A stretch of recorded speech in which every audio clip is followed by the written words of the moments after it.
तेरा मेरा नाता के आज के एपिसोड में हम देखेंगे कि गज़ाला अम्मी के लिए पान बना रही होती है और वह बात कर रहे होते हैं। गज़ाला अम्मी से कहती है कि आपने रहमत जी को यहाँ क्यों बुलाया, आज तो कुर्बानी का दिन है। तो अम्मी कहती है कि कुर्बानी का दिन है इसीलिए उनको यहाँ पर बुलाया। यहाँ उनका अपनों का होना बहुत ज़रूरी है, वो बात कर रहे होते हैं।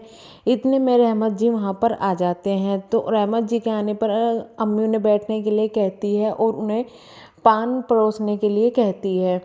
वहाँ पर वो कहती है कि आज कुर्बानी का दिन है, आप कुर्बानी करेंगे। तो रहमत जी कहते हैं अब इन हड्डियों में इतना दम कहाँ रहा कि कुर्बानी की जाए। इतने में नील पीछे से कहता है कि कुर्बानी मैं करूँगा। अम्मी कहती है क्या तुम्हें कुर्बानी करनी आती है, क्या तुमने कभी की है? तो नील कहता है कि हाँ मैंने की है। बात करने के बाद में अम्मी उसे कहती है कि जाओ पीछे चले जाओ।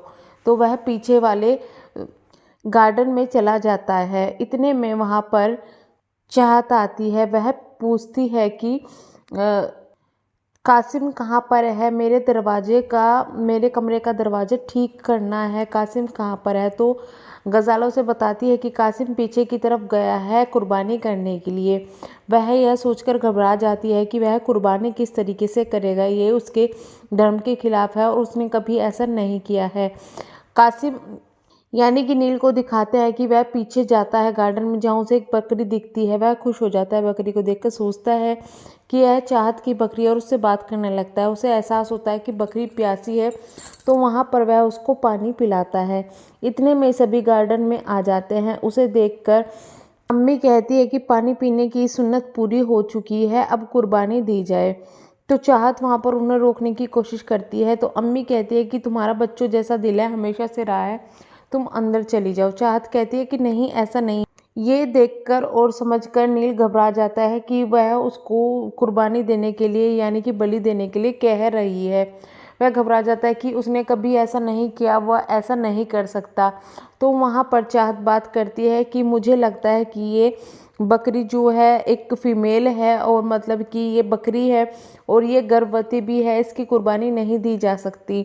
सब समझ जाते हैं। इतने में कसाई अपने पैरों पर बैठ जाता है और कहता है कि मुझे माफ़ कर दो। अम्मी वहाँ पर बहुत ज़्यादा गुस्सा होती है और उस पर मारने की कोशिश करती है। वह कहता है कि मेरी बेटी बीमार है, इस वजह से मुझे ये सब करना पड़ा। अम्मी वहाँ उस पर बहुत ज़्यादा गुस्सा होती है, उसे मारने की धमकी देती है। वहीं पर कासिम आकर उन्हें रोक देता है और कहता है कि अगर आपको कुर्बानी ही करनी है, कुछ अच्छा करना है तो इसकी बेटी का इलाज करवा कर अच्छा करो, यह भी एक अच्छा काम है।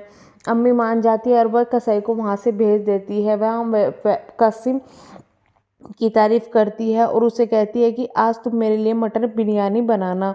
कासिम बनाने के लिए हाँ बोल देता है। चाहत से कहती है कि सब अंदर चले जाते हैं और चाहत कहती है कि तुमने ये काम कभी नहीं किया, तुम ऐसा कैसे करोगे?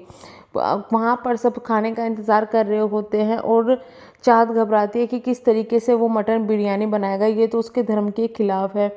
वहाँ पर वो लाकर मटर बिरयानी रखता है, सब खाने लगते हैं और चाहत घबराती है, कहती है कि तुम कैसे करोगे? तो वो बताता है कि ये मटर बिरयानी नहीं, सोया बिरयानी है, इसमें सोया पड़ा हुआ है और वह भी उसको खाने लगता है। प्लेट्स बहुत ज़्यादा भरी हुई होती है तो उसे खाने में थोड़ी तकलीफ़ होती है। रहमत जी कहते हैं कि इतनी मैं नहीं खा पाऊँगा क्योंकि प्लेट बहुत ज़्यादा भरी हुई है।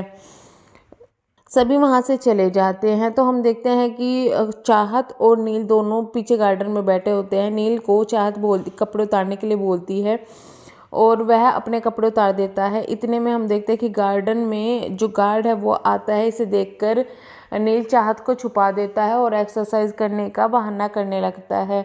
गार्ड वहाँ से चला जाता है।